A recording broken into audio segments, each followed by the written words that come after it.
नमस्कार किसान भाई, पोल्ट्री महाराष्ट्र में आपका स्वागत है। आज हम देखने वाले कि इसी पोल्ट्री फार्म में लोवर्स क्या होते हैं, उसके कार्य क्या होते हैं, उसके फायदे क्या होते हैं।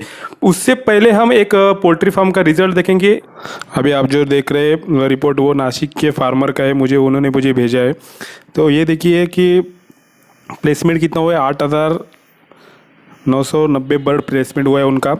310 की खाली मॉर्टेलिटी है, 3.44 से मॉर्टेलिटी परसेंटेज है। पर ये मॉर्टेलिटी परसेंट और वेट देखिए, वेट उनका टोटल बर्ड वेट है, जो एवरेज वेट है वो देखिए उनका 3278 यानी 3300 साइज़, वो भी मार्च मंथ में बहुत ही मुश्किल है। ओपन फार्म में तो ये हो ही नहीं सकता है। वह एफसीआर देखिए 1.58 का एफसीआर है, बहुत ही अच्छा एफसीआर माना जाएगा। सीएफसीआर उनका 1.26 यानी बहुत ही। उनका पेमेंट मैं बताऊँ 3.5 लाख का पेमेंट उनका है, तो अच्छा पेमेंट है ये। 3.5 लाख का पेमेंट उनको 8,990 बर्ड में आया है। उनकी 8,680 बर्ड में आया है, क्योंकि सेल उनका 8,680 बर्ड हुआ है। तो 8,680 के लिए 3.5 लाख पेमेंट अच्छा है। ये साइज़ के शेड के लिए रिपोर्ट देखिए आप, बहुत ही बेहतरीन रिजल्ट है ये। उनका जो फार्म बनाया है वो एक अच्छे कंपनी ने, जो रेप्यूटेड कंपनी है नासिक में, उन्होंने किया है। और जो उनके फार्म में कंट्रोल पैनल लगाया गया है वो मुंटर का 10D है। अगर ये मुंटर AC 2003G रहेगा और उसके साथ में लोवर्स रहेंगे, एकदम 101% इससे अच्छा रिजल्ट आने वाला है। तो आपकी जो सोच है वो आपको अच्छी बढ़ानी चाहिए कि इससे अच्छा रिजल्ट आ सकता है। ये आपको ये सोच रखनी चाहिए।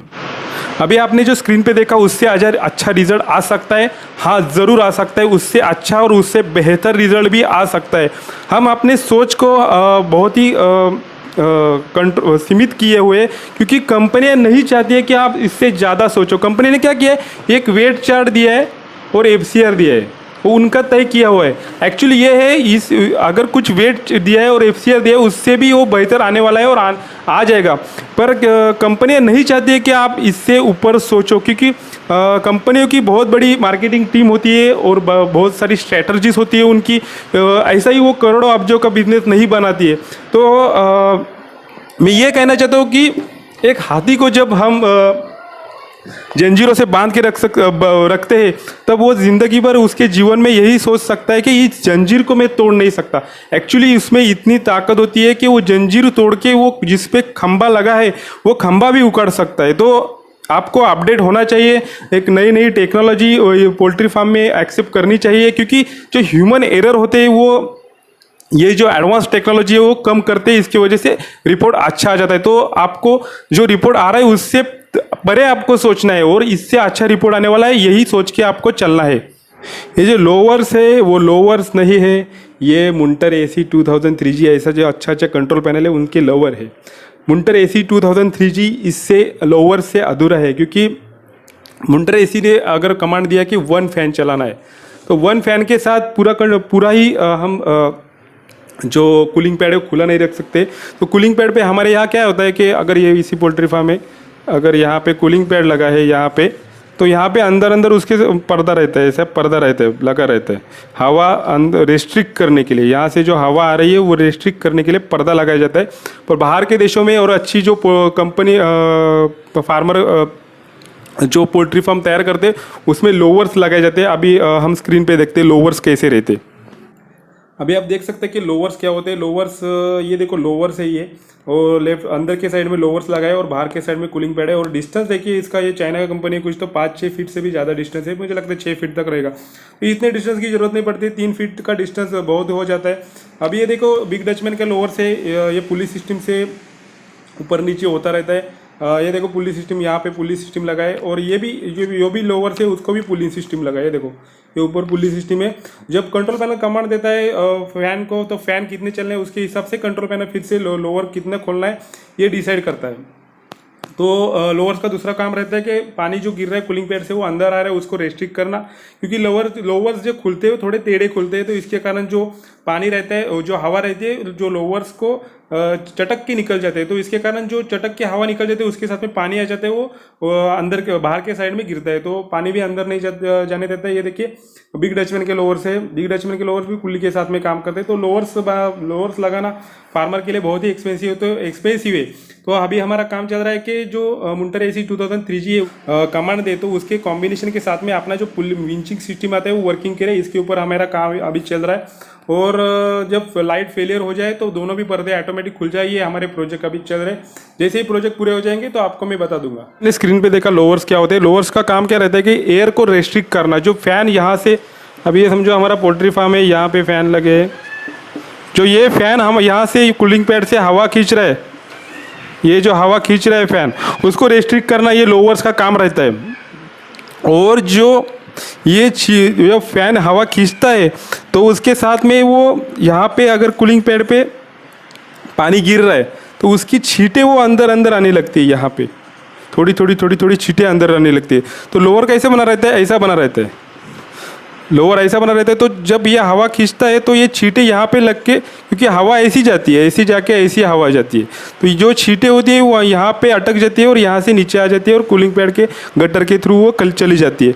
तो लोअर्स के और दूसरा क्या काम रहता है कि जब मिनिमम वेंटिलेशन रहता है, यानी बाहर ठंडी गिरी हुई है और अगर हमारे एक फ़ैन चल रहा है, एक फ़ैन टाइमर पे चल रहा है, तो एक फ़ैन को कितनी कितने एरिया की ज़रूरत रहती है, तो 80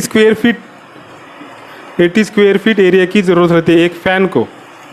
एक फ़ैन अगर ये चला तो 80 स्क्वायर फीट उसको हमें जो अभी हमारे इंडिया में लोअर्स नहीं रहते, हमारे इंडिया में ऐसा कूलिंग पैड रहेगा तो यहाँ पे ऐसा पर्दा लगाया जाता है और वो ऊपर नीचे किया जाता है। कूलिंग पैड के अंदर से एक पर्दा रहता है और ऊपर नीचे किया जाता है। तो हम बहुत सारे फार्मर को ये पता नहीं है कि इसको कैसे चलाया जाए, तो उसका सीधा कैलकुलेशन यही है, अगर एक फ़ैन चल रहा है तो 80 स्क्वायर फीट आपको ये पर्दा खोलना है, अगर 2 फैन चला तो 160 स्क्वायर फीट खोलना है। तो हमारे यहाँ 2 कूलिंग पैड रहते हैं। अगर ये पोल्ट्री फार्म है, इसी पोल्ट्री फार्म है, तो यहाँ पर भी कूलिंग पैड है, यहाँ पर भी कूलिंग पैड है। तो दोनों कूलिंग पैड पे अभी हमारा 80 स्क्वायर फीट है, तो यहाँ पे 40 स्क्वायर फीट खोलना है और यहाँ पे 40 स्क्वायर फीट खोलना है, टोटल 80 स्क्वायर फीट हो जाएगा। तो लोअर्स का काम क्या रहता है, अगर ये एक फ़ैन चल रहा है और दूसरा फ़ैन टाइमर पे चल रहा है, अगर ये दूसरा फ़ैन चालू हो जाएगा तो लोअर्स क्या होते हैं, ऑटोमेटिक खुल जाते हैं, और जैसे ये बंद हो जाएगा तो ये जो लोअर्स रहते, ये जो ऐसे लोअर्स रहते वो बंद हो जाते।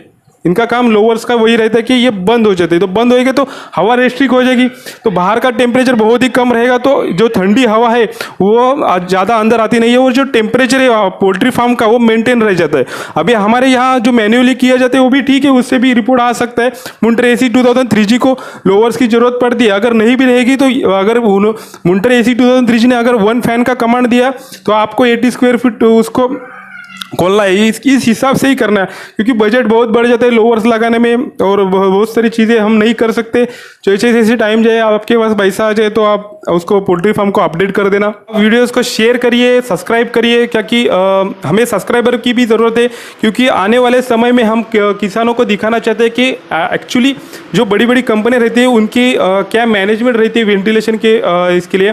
तो क्या होता है कि जब भी कोई चैनल होता है, यूट्यूब पे कोई चैनल होता है, उसको आका कैसे जाता है, उसके सब्सक्राइबर बेस पे आका जाता है। तो मुझे सब्सक्राइबर बेस की अभी ज़रूरत है। जब हमारा सब्सक्राइबर बेस अच्छा हो जाएगा तो मुंटर और बड़ी बड़ी कंपनियां, मुंटर है, जैसे बिग डचमैन है, उनके इंटरव्यू में लेने की कोशिश करूंगा और अच्छे कंपनी की इंटरव्यू तुम्हें लाऊंगा। अगर आपका एक इजी पोल्ट्री फार्म है तो हमारा ईमेल आईडी है, लिख के ले लीजिए, poultrymaharashtra123@gmail.com। इस जीमेल पे आप आपके रिपोर्ट, जो खराब रिपोर्ट है और सबसे अच्छा रिपोर्ट है, वो शेयर कीजिए, ताकि हम अपने सब्सक्राइबर को, हमारे व्यूवर्स को हम दिखा सकते कि और आपके पोल्ट्री को किस कंपनी ने डिज़ाइन किया है और कौन सा कंट्रोल पैनल लगा है, उसमें भी ये मेंशन करिए। तो हमारी जो रिसर्च है, जो हम रिसर्च कर रहे हैं, वो हमारी उस पर भी सहायता हो जाएगी।